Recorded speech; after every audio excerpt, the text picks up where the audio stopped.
eenyutu dhaale kaidammaqi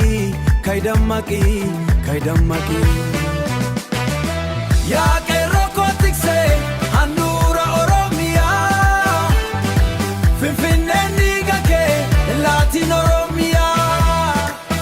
jarri lafoo dhuftee ammas nu jeeqatti ba'i biyya koo keessa nuti abbaa biyyaatti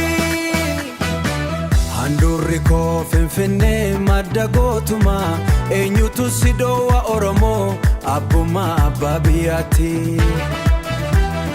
warri mala yaasuun kaayyoon ishee fagoodha ba'i biyya koo keessa nuti abbaa biyyaatti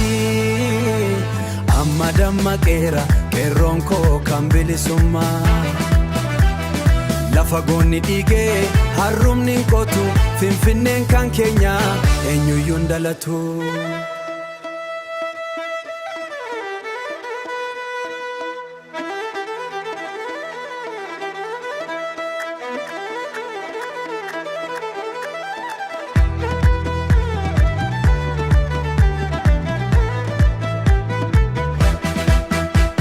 Sagalee deechisaa dum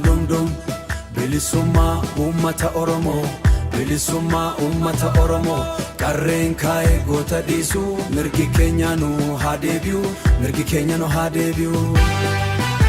yaa jarraa lafoo kan malkaanu jeeqee hamma amma tobsee Oromoon si dhiisee